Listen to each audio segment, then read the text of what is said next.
ఉంది మరియమ్మ గారికి ఉత్తర ప్రభుత్వ సంకేతం నిర్మించిన శిరీషకి రాత్రి కాల సమయంలో ఈ 26వ శిలువ దినాన్ని కూడికను ఏర్పాటు చేస్తున్న ఉండి వారి కుటుంబీకులకు శ్రీని గారి కుటుంబీకులకు కూడి చేరి వచ్చిన మీ అందరికీ కూడా లోకరక్షకుడు పునరుద్ధానుడు అయిన యేసుక్రీస్తు ప్రభుల వారి శ్రేష్టమైన ఉన్నత పరిశుద్ధ నామంలో ఈ రాత్రి కాల శుభాలు మీ అందరికీ కూడా మా హృదయపూర్వక 2 వందనాలు తెలియజేస్తున్నాం. అందరికీ వందనాలు. అందరూ బాగున్నారా? ఈ రాత్రి కాల అంశం సాత్వికం అనగా వినయం కలిగి ఉండుట.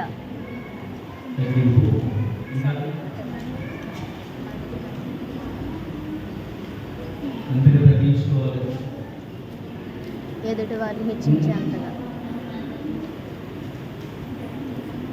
శిలువ మరణంతో ఉన్నంతగా ప్రభు తగ్గించుకున్నాడు. ఆయన పిల్లలైన మనం కూడా తగ్గించుకోవాలి. ఆయన శిష్యుడైన పేతురు 3వ అడిగేసరికి తగ్గించుకోలేకపోయాడు. యోహాను కుమారుడైన సీమోను, నీవు నన్ను ప్రేమిస్తున్నావా అంటే అవును ప్రభువా అన్నాడు. మళ్ళా అడిగితే ప్రేమిస్తున్నాను ప్రభువా అన్నాడు. 3వ వేసుకుని పడ్డాడు. నీకు తెలుసు కదా ఎందుకు అడుగుతున్నావు అన్నట్టుగా మాట్లాడాడు. మానవుని ఓపిక ఎంతవరకు ఉంటుందంటే దానికి ఒక మేర ఉంటుంది.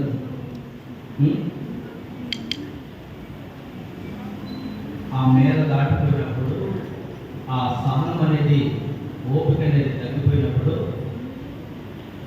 ఎప్పుడు కనపడిన కోపం ఒకటి కనపడుతుంది. అది ఎప్పుడు అంటే పిల్లికి అవకాశం లేనప్పుడు పులయ్యట్టు కదా, ఇల్లే అందుతుంది. కానీ దానికి అవకాశం లేనప్పుడు నువ్వు కలిపేసి కొడితే ఏమవుతుందంట, ఎగిరి నీ కంఠం పోరాడుతుంది అంటే పులిగా మారింది. మహానవుడు కూడా సహనం అనేది మీద దాటినప్పుడు 2వ ఓడు బయటికి వస్తాడు. మొదటోడు కొంత సాత్వికంగా కనపడిన 2వ ఓడు అనేవాడు లోన ఉంటాడు. వాడు మీద దాటిపోయినప్పుడు ఉగ్రుడుగా రౌద్రుడుగా అవతల వ్యక్తి ఊహించిన విధంగా తట్టుకోలేనంత గొప్పగా వీడి గంభీరత్వం బయటికి కనబడదు. అంతే కదా. కానీ ఎదుట సిలువ ఉన్న ఒక చిన్న మాట చెబితే 12 సేనా వ్యూహముల కంటే ఎక్కువ సైన్యం ఈయన పక్షాన రాగలిగిన 12 సేనా వ్యూహములు అంటే ఎంత? 72,000. ఒక వ్యూహం ఒక సేన అంటే 6,000 లెక్కేసుకుంటే 12 సేనా వ్యూహములు అంటే 72,000. అంటే ఒక మాట చెప్తే అంత వ్యూహం నా కొరకు రాదనుకుంటున్నావు అని చెప్పిన ఆయన అంతటి బలగం ఉన్నా, అంతటి సైన్యం వచ్చి పోరాడుతున్నా సిలువకు ఆఫ్ట్ వరకు కూడా తగ్గించుకున్నాడు. అక్కడ రాయబడిన మాట ఏంటో చేస్తాడు, విధేయత నేర్చుకున్నాడు. విధేయత నేర్చుకున్నాడు. ఆ ప్రభు చెప్తున్నాడు, నా కాడు ఎత్తుకుని మీరు నా దగ్గర నేర్చుకున్నాడు. రాత్రికాల సమయంలో సాత్వికం ఇవ్వబడిన 2 పాఠాలు కొన్ని మాటలు చెప్పేసి నేను వాక్యాన్ని ముగిస్తున్నాను. సాత్వికం అంటే ఎలా ఉంటుంది అంటే కనుక ఇదిగో మనం చెప్పుకుంటున్న ప్రభువు ఇంతటి శక్తి సామర్థ్యం కలిగిన వాడు, నోటి మాటతో ఈ మహత్తైన మాటతో సమస్తము కలుగును గాక అని ఆజ్ఞాపించి కలుగు చేసిన వాడు, చేసిన మానవుడే ఆయన స్వరూపంలో ఆయన చేతులతో చేసిన మానవుడే, ఆ మానవుడు ప్రాణం కూడా ఈ చేతిలో ఉందని తెలిసి కూడా ఆ మానవుని చేత శిక్షింపబడటానికి, ఆ మానవుని చేత ద్వేషింపబడటానికి, ఆ మానవుని చేత హేళన చేయబడటానికి ఏమయ్యాడయ్యా అంటే కనుక తను తగ్గించుకున్నాడు. ఎంతగా అంటే యెషయా ప్రవక్త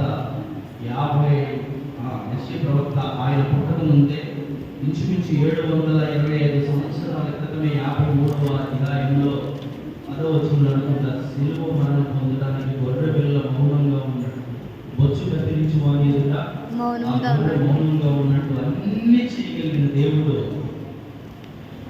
ఏమైపోయాడు? మౌనం అయిపోయాడు. అదే దేవుడు కొండ మీద ప్రసంగం చేస్తూ ఏమంటున్నాడో తెలుసా? 3 దినాలు ప్రసంగం చేసుకున్న ప్రభువు 5, 6, 7 అధ్యాయాలు కొండ మీద ప్రసంగంలో మొదటి 5వ అధ్యాయంలో సాత్వికులు ధన్యులు గురించి చెప్పారు. సాత్వికులు ఏం చేయబడతారంట? స్వతంత్రించుకోవాలి. భూలోకాన్ని స్వతంత్రించుకుందరు. ఈ ఇంతగా తగ్గించుకోవడానికి కారణం ఏంటి అంటే వీడు దేవాలయంలో పడగొట్టి 3 దినాల్లో కట్టువాడు. ఇప్పుడు సిలువ మీద దిగి వస్తే నమ్ముతాము అని హేళన చేస్తారు. ఈ ఇంతగా తగ్గించుకోవడానికి కారణం ఏంటో ఎవరు చూడలేదు. ఆడిని ముట్టితే పెదవరాల కుమారుడు బతికాడని, వ్యాధిలోకి వెళితే సమాధిలో కంపుకొట్టే కుళ్ళిపోయిన లాజరు బయటికి వచ్చాడని, 10 మంది కుష్టు రోగులకి వెళ్ళి వ్యాధులు కనపరుచుకున్న నోటి మాట ద్వారా శుద్ధులయ్యారని, ఇవన్నీ కూడా ఎక్కడ కాల్చబడలేదు. ఎందుకు ఇంతగా హింసిస్తున్నా? పిలాతు దగ్గర నుంచి హేరోదు దగ్గర నుంచి పిలాతు దగ్గరికి తిప్పుతూ ఉన్నా, నీవు యూదుల రాజు కదా అని హేళన చేస్తున్నా, ఆయన నోరు తెరవట్లేదు. ఎంతగా తగ్గించుకోవడానికి కారణం ఏంటి అని ఎవరో అడగలేదు, ఆలోచన చేయలేదు. ఎందుకు ఆయన అంతగా తగ్గించుకున్నాడు తెలుసా? ఆయన చెప్పిన మాట ప్రకారం భూలోకాన్ని స్వతంత్రించుకోవాలి. సాత్వికంగా తగ్గింపుతో ఉండిపోయిన ఆయన ఈ భూలోకాన్ని స్వతంత్రించుకోవటానికి, అందుకని ఈ భూలోకంలో ఉన్న మానవుల్ని స్వతంత్రించుకోవటానికి, లేక సంపాదించుకోవటానికి, ఈ భూలోకంలో ఉన్న మానవులందరికీ కూడా ఆయనే దేవుడిగా ఉండిపోవటానికి అలనాడు ఆ మానవుల చేత శిక్షింపబడుతున్నా, హేళన చేయబడుతున్నా, ఒకవేళ చంపేస్తూ ఉన్నా మౌని తెలుసా? ఈ భూలోకాన్ని స్వతంత్రించుకోవాలి. ఆ మౌనానికి కారణం అదే. మరి సంపాదించుకున్నాడా అంటే కనుక ఏమని తండ్రి చెప్తున్నాడు తెలుసా? పైన ఆకాశము కింద భూమి యందు ఆయనకి సమస్త అధికారము ఇవ్వబడింది. ఒకవేళ పరలోకం గురించి ఆశిస్తే కనుక యేసు నామములో అడుగుచున్నాము తండ్రి అని ఆయన్ని తలుచుకుంటే తప్ప ఏ ఒక్కడికి ఏమి నేను ఇవ్వను.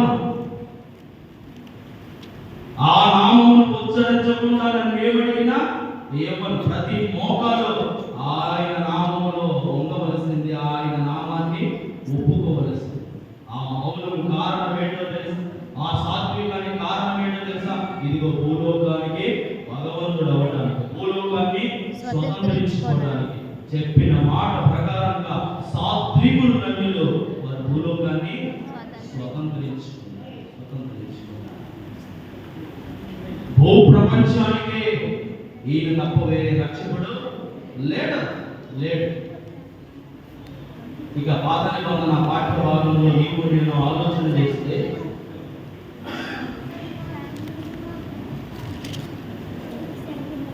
ఒక తండ్రి కుటుంబంలోంచి పుట్టిన ముందున్న 10 మంది చేత విసర్జింపబడి, ద్వేషింపబడి, అవసరమైన అవకాశం కుదిరితే అప్పుడే చంపేద్దాం అనుకున్నారు. అన్నం తినేదాకా గోతులో పడేద్దాం, తర్వాత బతికే చూద్దామని ఒక గోతులో పడేస్తారు. ఎవరైతే ఈ ఆహార పదార్థాలు తెచ్చారో అవన్నీ తింటూ తెచ్చిన వాడిని ఏం చేశారంట? గోతులో పడేస్తారు. చూడండి, యేసు గురించి, యేసు ప్రభువు గురించి దగ్గరగా ఉంటారు. గోతులో పడేస్తారు, భోజనాలు చేస్తారు. ఈలోగా మిథ్యాని వర్తకులు వస్తున్నారు నరసింహయ్య చంపేసుకుని ఎందుకు ఆ రక్త దోషం మన మీద పెట్టుకుంటాం, అమ్మేద్దాం అని అమ్మేస్తున్నప్పుడు కూడా మౌనంగానే ఉండిపోయాడు. ఇస్కరియోతు యూదా అమ్మేస్తున్నప్పుడు కూడా మౌనంగా తెలియదని తెలుసు. సిలువేస్తాడని తెలియదా, అమ్మేస్తాడని తెలియదా, తెలుసు. కానీ సాత్వికాన్ని చూపించాడు.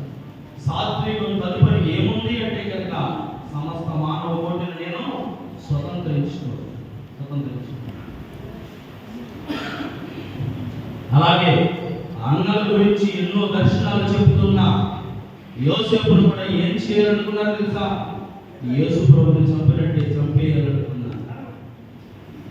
యేసు ప్రభుని చంపినట్టే చంపేయాలనుకుని ఇంకా తెచ్చిన అన్ని జున్ను గడ్డలు తింటున్నారంట, గోధుమ రొట్టెలు తింటున్నారంట, ఆవల చేత చేయబడిన ఆహార పదార్థాలు తింటున్నారంట, ఇక ఖర్జూరపు అడలు తింటున్నారంట, ఇక ద్రాక్ష గెలలు తింటున్నారంట, అన్ని రకాల ఆహార పదార్థాలు తింటున్నారు. ఇన్ని భారమే మోసుకొచ్చిన తమ్ముడికి ఆకలి గురించి కదా చంపేయాలన్న ఆలోచన మాత్రము మానలేదంట. మానవుడు నైతికమది. ఎన్ని చేసినా, ఎన్ని చూసినా, ఎన్ని విన్నా కానీ తీసుకున్న నిర్ణయానికి ఏమనుకుంటారంట? ఫిక్స్.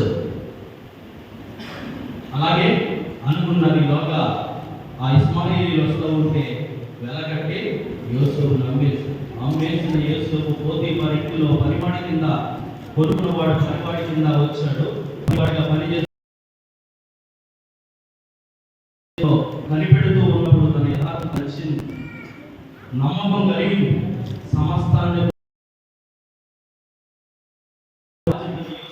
యువకుడు చక్కగా నిర్వర్తిస్తున్నప్పుడు దుష్టుడైన సాతాను ఏదో రకంగా ఎంత ఆస్తిని తనకు అప్పగించినప్పుడు చిల్లిగోప కూడా ఆశించకుండా తన విషయంలో యథార్థంగా ఉంటున్న యోసేపుని మరొక విషయంలో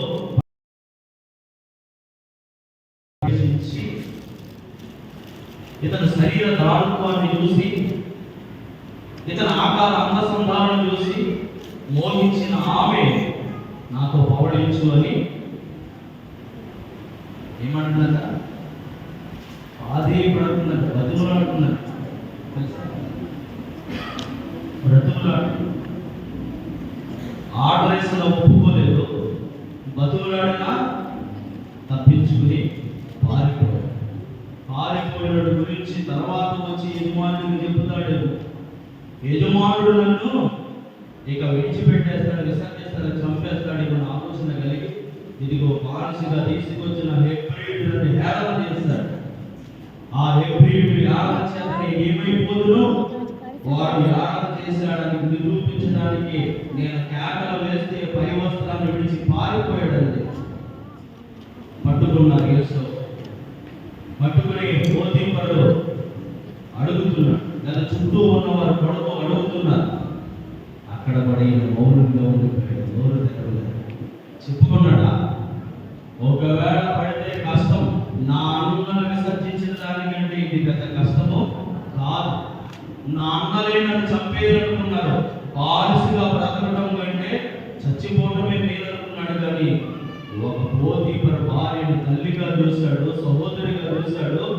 మాట కూడా చెప్పాడు, అమ్మా అన్ని అప్పగించిన నా యజమానుడు నిన్ను నాకు అప్పగించలేదు, అన్నిటిపైన అధికారం ఇచ్చిన నా యజమానుడు నిన్ను నీ పైన నాకు ఏ అధికారమో ఇవ్వలేదు. ఒకవేళ యజమానుడు లేకపోయినా, ఎవరికి తెలియకపోయినా నా దేవుని ఎదుట నేను తప్పు చేయని పారిపోయిన యోసేపు ఆ పోతీఫరు అడిగినా, సైన్యం అడిగినా, ఎవరు అడిగినా కానీ ఒక ఆడబిడ్డ పరువు తీయకూడదని మౌనంగా ఉండిపోయాడు తప్ప చెప్పుకునే అవకాశమే ఉంది. అయ్యా ఇన్ని అప్పగించినప్పుడు ఎప్పుడైనా ఒక నయా పైసా లెక్కల్లో తేడా కలిగిందా? బానిసగా ఉన్న నాకు కూడు కూర్చుకోవాలని అవకాశమే ఆలోచన ఉంటే అప్పుడే తప్పు చేసి దొరికిపోతుంది కదా. ఈ తప్పుకి ఎంత పొడిపెడతానయ్యా? లేకపోతే ఎంతమంది ఉన్నప్పుడు తోటి పనివారి భార్యనైనా లేకపోతే ఎవరినైనా ఎప్పుడైనా నోటి మాటతోటి కూడా లేదా వ్యంగ్యమైన మాట మాట్లాడినట్టు ఎవరైనా నీకు కంప్లైంట్ చేస్తారా అని చెప్పుకునే అవకాశం మూలంతా ఉంది, కానీ మౌనంగా ఉండిపోయాడు. మౌనంగానే ఉండిపోయాడు. సాత్వికులు భూలోకాన్ని స్వతంత్రించుకుంటాడు. నేను సిలువపై ఎక్కిన తర్వాత లోకాన్ని ఆకర్షించుకుంటానని చెప్పిన ప్రభు ఎలాగైతే సిలువ ఎందుకు వస్తేనే, సిలువను అంగీకరిస్తేనే, సిలువ నుంచి కారబడిన రక్తముతో కడుక్కుంటేనే మానవ కోటికి రక్షణ లేదు, ఆయనే దిక్కైపోయాడు, ఆయనే నిశ్చయిపోయాడు. ఏ మూలకెళ్ళినా, ఏ దరికెళ్ళినా, ఎక్కడికెళ్ళినా రక్షణ లేదు ఆయన నామములో తప్ప అని ఎలాగైతే పరిశుద్ధ గ్రంథము కితాబిచ్చిందో, అలాగే పోతీఫరింటిలో బానిసగా ఉండిపోయిన యోసేపు కూడా ఆ కలిగిన నిందన బట్టి మౌనంగా ఉండిపోయి శరసాలను సహించిన తర్వాత ఆ దేవుడే ఈ నమ్మకత్వాన్ని యజమానుడైన వాక్య యజమానుడైన పోతీఫరు గుర్తించకపోయినా అందరి యజమానుడైన చూస్తున్న దేవుడు గుర్తించి ఆ కటిక సంఖ్యలలోంచి, ఆ చీకటి శరసాలలోంచి, ఆ బానిస బ్రతుకులోంచి అందరినీ పరిపాలించే అధికారిగా నిలబెట్టాడు.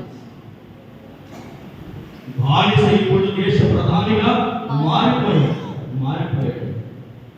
ఏమైంది దీన్ని బట్టి నీకు ఏమర్థం అవ్వాలి అంటే కనుక, ఒకవేళ యోసేపు మాట్లాడుంటే ఇతను ఆ శరసాల్లోకి వెళ్ళకుండా మాత్రమే తప్పించబడతాడు. తన భార్యను కాదని ఇంకో భార్యను పోతీఫరు చేసుకుంటాడు. కానీ మౌనంగా ఉండి నా మీదకి నిందొచ్చినా పర్లేదు, నా మీదకి శ్రమ వచ్చినా పర్లేదు, నా మీదకి శరసాలే వచ్చినా పర్లేదని బొచ్చు కత్తిరించి వారి ఎదుట యేసు ప్రభు మౌనంగా ఉండిపోయినట్లు, ఇదిగో అనేక మంది నిందిస్తున్న వారి ఎదుట యేసు మౌనంగా ఉండిపోయాడు. ఆ మౌనము, ఆ సాత్వికం ఏం చేస్తుందో తెలుసా? తీసుకెళ్లి ప్రధానమంత్రి ఇచ్చింది. ఇప్పుడు ఐగుప్తుని పరిపాలించేవాడుగా మార్చేశాడు. సాత్వికులు ధన్యులు, వారి భూలోకాన్ని స్వతంత్రించుకొందురు. ఒకవేళ నీ మీదకి నిందలే కానీ, అవమానాలే కానీ, నువ్వు చేయని అన్యాయమైన నీ మీద వృద్ధని మౌనంగా, నీ మౌనము వాక్యం చెప్తుంది, నువ్వు జ్ఞానంగా ఎంచబడతావంట. అంత మాత్రమే కాదు, నిన్ను నిందించిన వారి నింద మీదకి నీ మౌనము లేదా వారి గురించి నువ్వు చేసే ప్రార్థన నిప్పులు దోషులతో పట్టుకెళ్ళి నెత్తి మీద వేసినట్టు అయిపోతాయి. ఒకనొక నాడు నీ మౌనం ఉన్నతమైన స్థితిలో నిన్ను నిలబెడతాడు. ఇది ఈ రాత్రికాల సమయంలో చదవబడిన పాఠాలలోని సారాంశం. సాత్వికం ఉన్నతమైన స్థితిని ఇస్తుంది. ఇక సాత్వికం అంటే భరించేవాడు లేక ప్రేమించేవాడు. సాత్వికం అంటే భరించేవాడు లేక ప్రేమించేవాడు. మానవుడిని ప్రేమించాడు కనుక శ్రమను సహించాడు. ఒక ఆడబిడ్డ లేదా ఒక అధికారి భార్య ఏమి నిందలు పడకూడదని భరించాడు కనుకే యోసేపు ప్రధానమంత్రి వాదాల్లోకి వెళ్ళిపోయాడు. కొన్ని పర్యాయాలు నీ వైపు 100% న్యాయం ఉన్న నింద వస్తున్నప్పుడు మౌనంగా అట్లా ఏమవుతుందో తెలుసా? ఒక బంతిని నేల కొడితే ఎలా ఎంత పైకి అంతే స్పీడ్లో లేగుతుందో దేవుడు కూడా నిన్ను అంత ఉన్నతమైన స్థితిలోకి ఉంచుతాడు.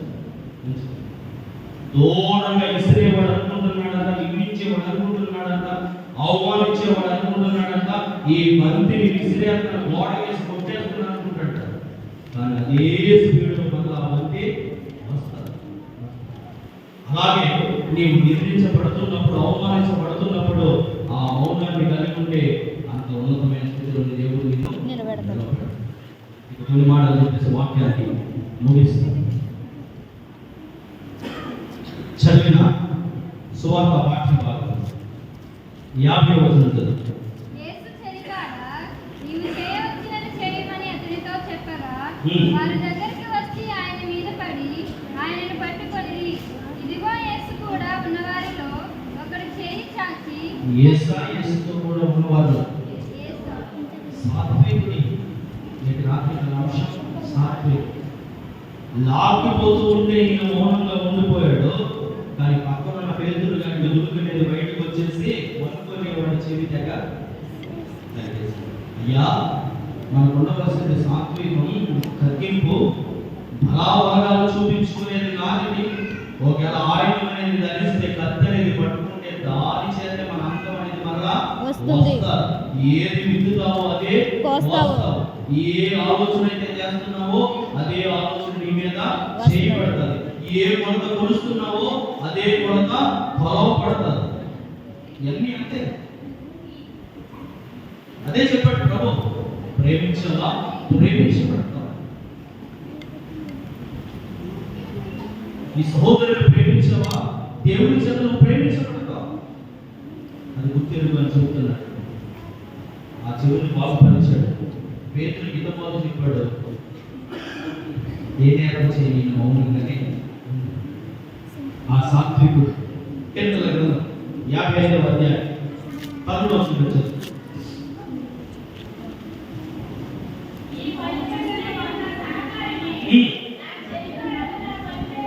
ఏమన్నాడు? చెలికాడా, 50వ వచనం ఏం చెప్పాడు? చెలికాడా, యేసు చెప్తున్నాడు, చెలికాడా నీవు చేయవలసింది చేయి అంటున్నాడు. అంటే కొన్ని పర్యాయాలు మన దగ్గర ఉన్న వాళ్ళే, మనకు నమ్మిన వాళ్ళే, మన చుట్టూ ఉంటున్న వాళ్ళే, లేదా మన ఇంట్లో వాళ్ళే మనకేం చేస్తారంట? కీడుని తలపెడతారు. కీడుని తలపెడతారు. చదువు తర్వాత చదువు అన్నారు.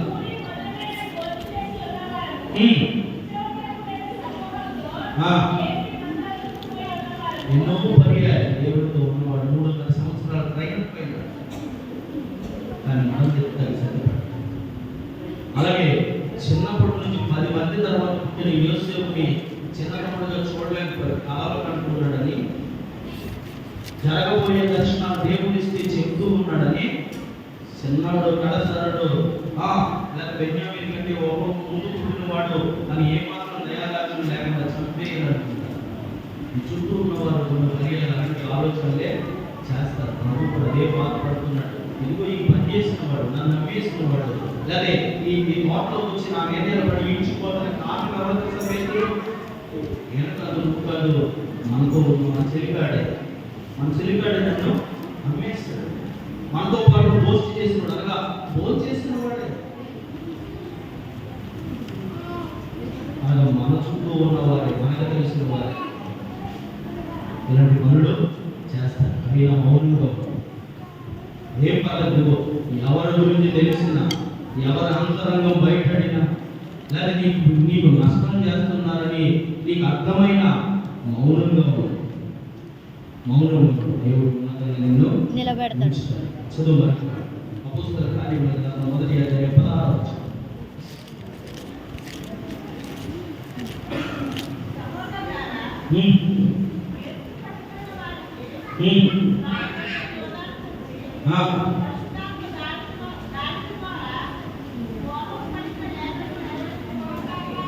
ఇప్పుడు 55వ ఏంటి?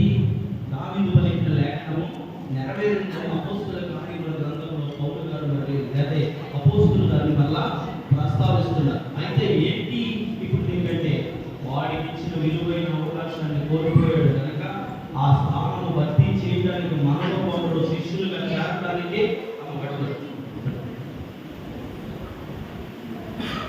శిష్యులుగా చేరడానికి ఒకరిని వారు ఉండాలి కనుక పూర్వం ఇలా జరిగిందని దావీదు ఎప్పుడో ప్రవచించాడు. ఆ ప్రవచనమే నెరవేరింది.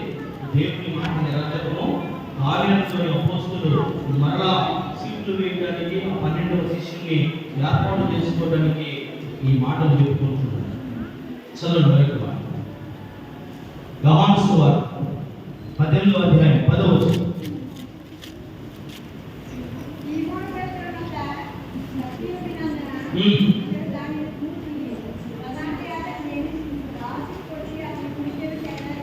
ఎవరు? సీమోన్. ఎవరు? సీమోన్ పేతురు. ఎక్కడున్నాడు? సాత్వికుడు పక్కనే ఉన్నాడు. అప్పగించబడేవాడికి దేవుని పక్కనే, యేసుక్రీస్తు పక్కనే ఉన్నాడు. కొన్ని పర్యాయాలు వాక్యం వింటూనే, క్రైస్తవుడిగా కొనసాగుతూనే చూపించవలసిన సాత్వికం వస్తే ఏం పట్టుకున్నారో అని ప్రభు పాపం రావాలి కదా. పేతురు వచ్చింది. అయితే ప్రభు ఏం చెప్తున్నాడు తెలుసా? నీవు శిక్షించేవారు నీవు శిక్షించు. ఒక చెంప చూపించు. నీ పై వస్త్రం పట్టుకుపోతే అంగీ కూడా ఇచ్చే. ఒక మైలు దూరం 2 మైళ్ళు తీసుకెళ్ళి ఇలాంటి తగ్గింపు నేర్పినప్పుడు ఏమి నేర్చుకున్నాడయ్యా అంటే కనుక లోకంలో ఉన్న కోపం, లోకంలో ఉన్న కక్ష, లోకంలో ఉన్న కసి, లోకంలో ఉన్న హత్య చేసే తత్వం పేతుల్లో ఉంది. మరలా పేతులు హితబోధ చేయడానికే ఆ సాత్వికుడు మౌనంగా ఉండిపోయాడు. ఈ మాట ఎందుకు గుర్తు చేసుకున్నాడో తెలుసా? మన లోకస్తులు కాదు, లోకంలో వచ్చి ఆయన కోసము వేరు చేయబడిన వారు, లోకంలో నుంచి ప్రత్యేకించుకున్నాడు మన ప్రభువు. నీలో పేతులు కనబడి ఆ గుణాలు ఇంకా కనపడకూడదు. సాత్వికుడిని ఆరాధిస్తున్న నీవు నేను కూడా ఆ ప్రేమ గుణాతిశయాలను ప్రచురపరిచే వారిగా ఉండాలి తప్ప ఆ కోపావేశాలు చూపించడానికి ఏ మాత్రమో తగదు. అందుకని ఎంత మొదట చేస్తున్నాడు. చదువు 8వ యేసు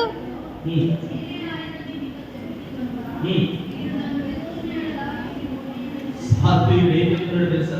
మీరు కనిపించవద్దు, అందరూ ఒకేలాగానే అన్నీ వేసుకున్నామని, అందరూ గడ్డాలు పెరిగిన తరలతో ఉన్నామని, ఈ యేసు ఎవరో, శిష్యుడు ఎవరో, ఈ కనపడని ఈ చీకటిలో కంగారు పడద్దు, నేనే ఆయన.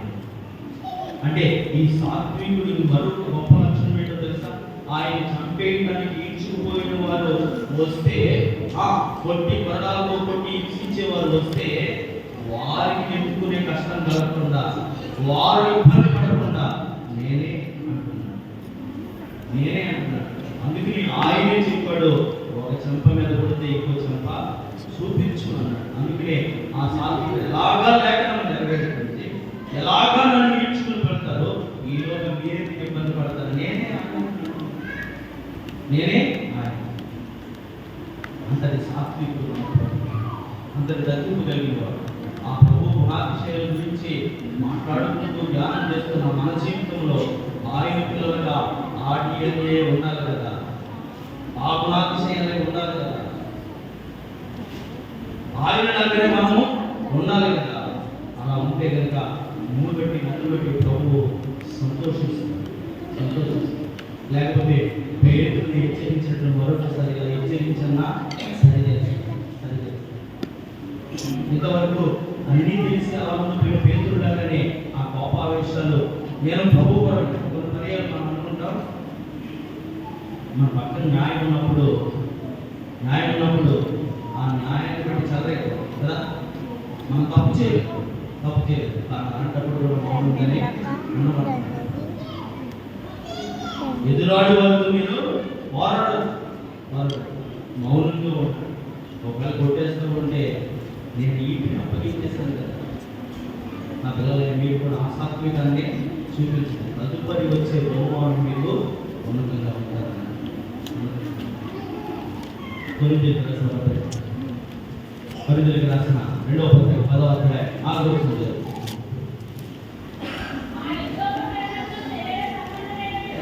నా యుద్ధోపకరణములు శరీర సంబంధమైనవి కావు కానీ, చూడండి ఎలా ఉన్నాయినా, దుర్గం అనగా ఆకారం లాంటివి పడగొట్టేవిగా ఉంది. శరీర సంబంధమైన యుద్ధోపకరణాలతో పేతురు కత్తితో ఎంతమందిని చేయిస్తావు? ఒకవేళ అవతల వాడు కూడా కత్తి పట్టుకుంటే ఆ కత్తికి నీవు మరణమైపోవు. నా యుద్ధోపకరణాలు. అసలు మనం పోరాడేది ఎవరితో అంటే కనుక ప్రస్తుత అంధకార సంబంధము, లోకనాథులతోనూ, దురాత్మల సమూహములతోనూ మనం ఏం చేస్తున్నాం? పోరాడుచున్నాం. కనపడకుండా దెయ్యాలులాగా, కనపడకుండా దురాత్మల కింద తిరుగుతున్నప్పుడు ఏ ఆయుధం పట్టుకుని దాన్ని జయిస్తావు? బాధ్యమైన ఆయుధాలతో జయము కలగదు. దేవుని ఎదుట నీ ఆయుధం కనపడాలి తెలుసా? కనపడకుండా ఉన్న వాడిలో ఉన్నది ఏం చేస్తాడు తెలుసా? ప్రభు అందరికీ మామూలుగానే కనపడతాడు పేతురుడు, కానీ అపవాది పేతురులో నా వెనుకకు నాకు అభ్యంతర కారణంగా ఉన్నాను. అందరిలో శిష్యుల్లో ఒకటిగా ఉంటున్నాడు. సహోదరుడు చెరికాడ ఈ ముక్క పుచ్చుకున్నట్లే సాధారణ నేను వెళ్ళి నీ పని నువ్వు కానీ ఎవరికి తెలియదు ఏం చెప్తున్నాడు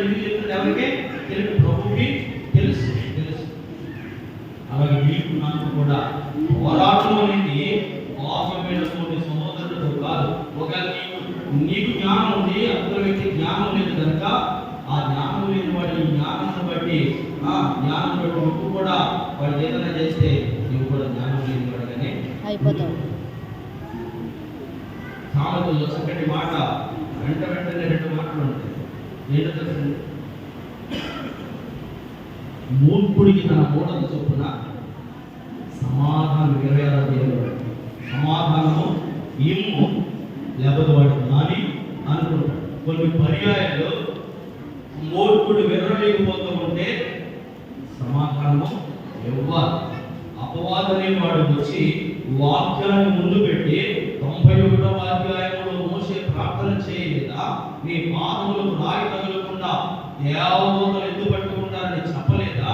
ఆ వాక్య ప్రకారంగా చూసి నువ్వు ఇక్కడి నుంచి దూకుని దేవదూతలు వచ్చి నిన్ను కాపాడతారని చెప్తున్నాడు. వాక్యాన్ని ముందు పెట్టి మూర్ఖుడు వాడికి ఏం చెప్పాడు తెలుసా? నీ దేవుడిని గణపరచాలి. మూర్ఖుడికి తన మూఢత చెప్పున సమాధానం అంటే దుష్టుడి ఆలోచన. అదే పక్కన ఏమంటారు తెలుసా? మూర్ఖుడికి తన మూఢత చెప్పున సమాధానము ఇవ్వద్దు. ఎందుకు అంటే కనుక వాడితో నువ్వు ఈక్వల్ అయి సమానము అయిపోతుంది. సందర్భం ముఖ్యం. నువ్వు దూదులు రాజువా, నాకు చెప్పు, నాకు అధికారం ఉంది అంటున్నాడు. బయట అధికారం ఎవరికి అధికారము ఉండదు. నువ్వు అన్నట్టే దాని గురించి నేను గొప్పగా చెప్పను. నేను పుట్టినప్పుడే నాన్న వచ్చి యూదులు రాజు ఎక్కడ అని అడిగారు. చరిత్ర తిరగేసుకుంటే నీకు తెలుస్తుంది. ఎంతో అవ్వలేదు, 33 సంవత్సరాలే అడిగింది. నా పుట్టుక కోసం తూర్పు తీసి జ్ఞానులు వచ్చి యూదులు రాజు ఎక్కడ పుట్టాడు అని అడగలేదా? నువ్వు రాజునే కనుక పిలిపించి ఆనాడు ఏ రోజు పిలిపించి అడగలేదా? అడిగినప్పుడు అక్కడ ఉన్న వారందరూ పరిశుద్ధ గ్రంథాలు లేకపోతే అప్పటి ధర్మశాస్త్రాన్ని తిరగేసి యోధా దేశం పెద్ద యోధా ప్రాంతంలో స్వల్ప గ్రామమైనను నిన్ను ఇస్రాయేలు నా ప్రజలను పరిపాలించి అధిపతి నీ నుండి వస్తాడని యాకోబు నుంచి ఇస్రాయేలు పరిపాలించి వాడు వస్తాడని రాయబడిందని చెప్పలేదా? అలాగే నువ్వు కూడా వెళ్ళి చూసుకో తెలుస్తుంది అన్నాడా ప్రభు? కొన్ని పర్యాలు మౌనంగానే ఉండు.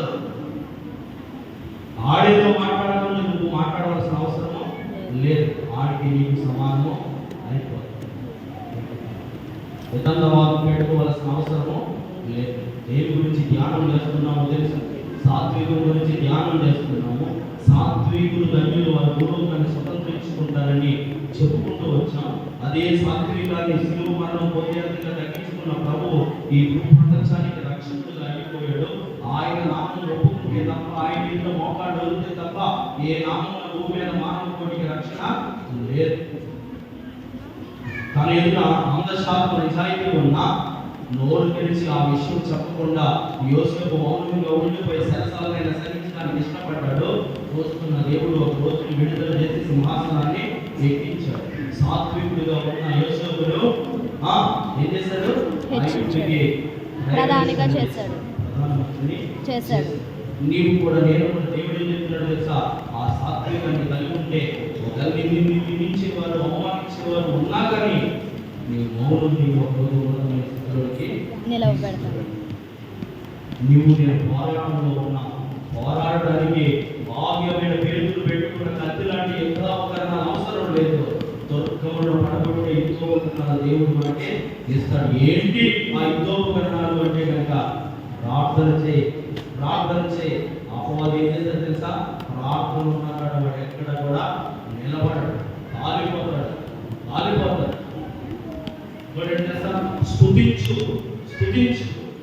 స్థుతిని మారుస్తుంది. వెళ్ళి ఎక్కువ కూడా పెద్ద అయ్యా, దాని చుట్టూ రథాలు తిరిగి అంత ఆకారం కలిగిందయ్యా అని చెప్తే కనుక 7 మార్లు ప్రదర్శన చేయండి, స్థుతించండి. ఏ పట్టుకెళ్ళి మొదలుపెట్టారు? ఒక్కరు తీసుకెళ్ళారా? తీసుకెళ్ళారు. దేవుడిని స్థుతించాలి, దేవుడిని ప్రార్థన చేయాలి. నీకు యుద్ధోపకరణాలు అవే రక్షణ అనే శిరస్త్రాణం. ఇక అన్ని కూడా ఆత్మకరంగా ఎన్ని చెప్పాడు కదా, అవే యుద్ధోపకరణాలు. ఆ యుద్ధోపకరణాలు నీవు కలిగి ఉంటాయి. నీవేమనుకుంటావు అంటే బాహ్యమైన వాటిని గెలవడానికి బలం కావాలి, వాడు 2 కుటుంబాలు అయితే మనం 10 కుటుంబాలు అనుకుంటాం. వాడు ఏదైనా చేస్తే మనకి ఇంకా తెలిసిన గొప్ప నాయకుడు ఉన్నాడని మనము ఈ బాహ్యమైన బలగాన్ని చూసుకుంటాం, ఈ తోపుకట్టాలు అనుకుంటాం. దేవుడే ఆ ఒక్కడ పక్షాన్ని నిలబడితే దేవుడు ఏమంటాడు తెలుసా? నువ్వు 10 కుటుంబాలు అడుగుతున్నావా? ఇదిగో నేను వీడి పక్షాన్ని నిలబడితే 10,000 మంది పైబడిన నా దగ్గర దేవుడి దగ్గర బదిలంగా ఉంటాడు. వంటను వాడు అనుకుంటున్నావా? ఈ వంటని బట్టి 10,000గా చేస్తానంటాడు.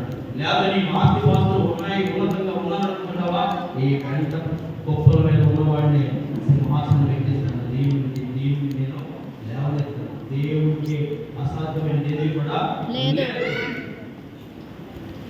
బాహ్యమైన నన్ను చూసి వెర్రవేగితే గడ్డి వేసే స్థితిని కూడా దేవుడు చూపిస్తాడు. అందుకనే నీకు నాకు ఈ రాత్రి కాల సమయంలో అంశాన్ని బట్టి నేర్పిస్తున్న గుణపాఠము లేదా పాఠము ఏంటో తెలుసా? తగ్గింపనే సాధ్యం. భరించే వ్యక్తిగా లేదా ప్రేమించే వ్యక్తిగా ఉండాలని ఈ అంశ భాగం మనకి నేర్పిస్తుంది. కొన్ని మాటలు స్పీడ్గా చెప్పేస్తాను. మీరు అలెగ్జాండర్ అనే వ్యక్తి భూలోకాన్ని స్వతంత్రించుకున్నాడు. తన యవ్వన కాలంలో ఏ దేశం మీదకి యుద్ధానికి వెళ్ళినా అపజయం కలిగిన 42 యోధులుగా ది గ్రేట్ అలెగ్జాండర్ అనిపించుకున్నాడు. అటువంటి వాడు ఏమన్నా అనుభవించాడంటే ఏమాత్రం కూడా అనుభవించలేదు. ఎందుకు అంటే కనుక యుద్ధం చేసిన కారణాన్ని బట్టి, రక్తం వహించిన కారణాన్ని బట్టి, ఒక తోపాటుతో సంపాదించుకున్న స్వతంత్రించుకున్న రాజ్యాలను విడిచిపెట్టి శవంగా చేతులు బయటపెట్టి వెళ్ళిపోయాడు. లోకం చూస్తున్నాక యుద్ధాలతో కాదు, యుద్ధాలతో అయితే నువ్వేమీ చేయలేవు. హృదయానుసారుడే, దేవుని ఇష్టుడే, దేవుని ఆరాధించేవాడే, కానీ మందిరం కట్టడానికి నీ చేతిలో ఉన్న రక్తం అడ్డుగా వస్తుంది అని దావీదును కూడా ఆపేశాడు దేవుడు. ఈ రాత్రి కాల సమయంలో అలాంటి యుద్ధాలు, అలాంటి బల ప్రదర్శన అవుతూ సాత్వికం దగ్గరగా ఉంటే, నువ్వు సాత్వికుడు అయి ఉంటే కనుక దేన్నైనా జయించగలవు, భూలోకాన్ని స్వతంత్రించగలరు చెప్తున్నాడు. కొన్ని మాటలు చెప్పేస్తాను. రాసిన తర్వాత మొట్టమొదటిగా మనం చెప్తున్నట్టే మత్తయి సువార్త 5:5 వచ్చింది. రాసుకోండి, లేకపోతే అండర్లైన్ చేసి ఇంటికాడగా చదువుకోండి. కొన్ని విషయాలు చెప్పేస్తాను, ముగించండి. సాత్వికులు ధన్యులు, భూలోకమును స్వతంత్రించుకుంటారు. మొదటిగా. రెండవదిగా సంఖ్యాకాండం 12వ అధ్యాయం 2వ వచనం.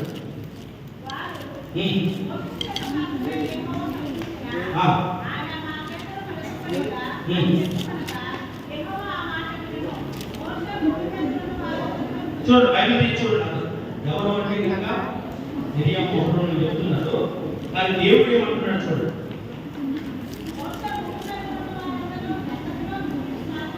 ఏంటంట? భూమి మీద ఉన్న వారందరిలో కూడా మిక్కిలి సాత్వికుడు. ఆ సాత్వికాన్ని బట్టి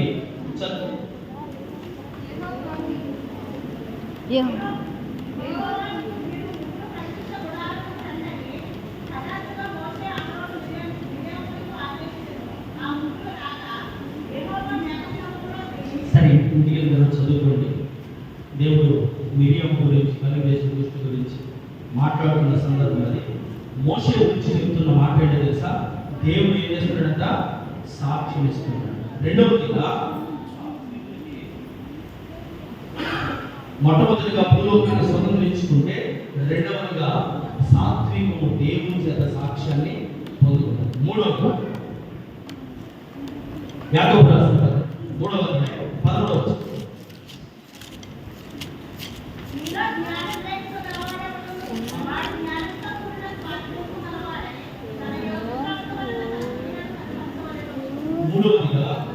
మూడవదిగా రాసుకోండి. యాకోబు పత్రిక 3వ అధ్యాయం 11వ వచనం. సాత్వికులు ఏమనబడతారు తెలుసా? జ్ఞానంతో నింపబడతారు. మళ్ళీ చెప్తున్నాను. మత్తయి సువార్త 5వ అధ్యాయం 5వ వచనంలో సాత్వికులు ధన్యులు, వారు భూలోకాన్ని స్వతంత్రించుకుంటారు. రెండవదిగా సాత్వికులు దేవుని చేత సాక్షి పొందుకుంటారు. మూడవదిగా సాత్వికులు జ్ఞానంతో నింపబడతారు. నాలుగవది మత్తయి సువార్త 11వ అధ్యాయం 29వ వచనం. నేను సాత్వికుడు, ఏ మనసు గలవాడును కనుక నేర్చుకోండి. సాత్వికులు ఏం కలుగుతారని తెలుసా? నాలుగవదిగా విశ్రాంతి దొరుకుతుంది. విశ్రాంతి కలుగుతుంది. ఐదవది పేతురు రాసిన మొదటి పత్రిక 3వ అధ్యాయం 15వ వచనం.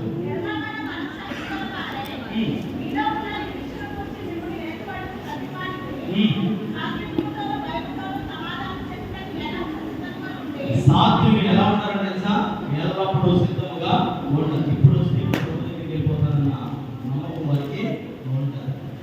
ఆరోగ్యం చదివిన ఉత్తర ప్రదేశ సంకీర్తన 142వ సంకీర్తన 2వ వచనం. బహు వినయముగా ఆయన సన్నిధిని నేను మొరపెట్టుచున్నాను. సాత్వికులు ఎలా ఉంటారు తెలుసా? బహు వినయముగా ఆయన సన్నిధిలో మొరపెట్టేవారుగా. ఎన్ని విషయాలు చెప్పాను? 6 విషయాలు. మొట్టమొదటిగా నీ సాత్వికము అనేక వాటిని లేదా పూర్వకాన్ని సమర్థించుకునే విధంగా ఉంటుంది. ప్రేమించే తత్వం, భరించే తత్వం. తదుపరి రెండవదిగా నీ సాత్వికము దేవుడి సాక్ష్యం ఇచ్చేలా పొందేదిగా భూలోకంలో ఒక సాక్ష్యాన్ని కలిగిన వ్యక్తిగా ఉంటావు. పరిశుద్ధులలో అనేక మంది తగ్గింపులు పెట్టి సాక్ష్యాన్ని పొందుకున్నారు. అలాగే నీవు కూడా సాక్ష్యాన్ని పొందుకున్నావు. మూడవదిగా నీ సాత్వికము నీకు జ్ఞానాన్ని ఇస్తారు. జ్ఞానంతో నింపబడు. నాలుగవదిగా నీవు విశ్రాంతిని అంటే నెమ్మది కలిగిన వ్యక్తిగా ఉంటావు. సాత్వికము నీకు విశ్రాంతిని ఇస్తారు. ఐదవదిగా ఎల్లప్పుడూ సిద్ధముగా ఉంటావు. ఆరవదిగా బహువినయము కలిగి యెహోవాకు మొరపెట్టేవారిగా ఉంటావు. నీవు ఏం చేస్తావు? మొరపెట్టేవారిగా ఉంటావు. 6 విషయాల్లో మనం ఈ జ్ఞాపకాలు కలిగి ఉంటే కనుక, ఆ సాత్వికత ఉంటే కనుక ఈ నాలుగు నుంచి గురువుని స్వతంత్రించుకుంటాం. దేవుని చేత సాక్ష్యాన్ని పొందుతాం. చెప్పండి. మొట్టమొదటిగా భూలోకాన్ని స్వతంత్రించుకొనడం, దేవుని సాక్ష్యం పొందుతాం, మూడవదిగా జ్ఞానాన్ని కలుగుతాం, నాలుగవది విశ్రాంతిని అందుతాం, ఐదవది ఎల్లప్పుడూ సిద్ధంగా. ఆరవదిగా బహువినయముతో దేవునికి మొరపెడతాం.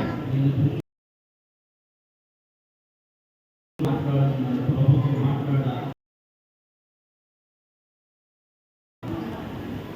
అబ్రహాము ఐశ్వర్యవంతుడు.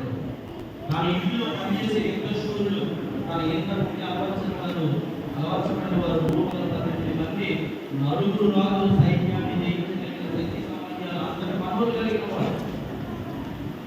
ఎంత వినయంగా మాట్లాడుతున్నాడండి. బహు వినయంగా మాట్లాడతాడు.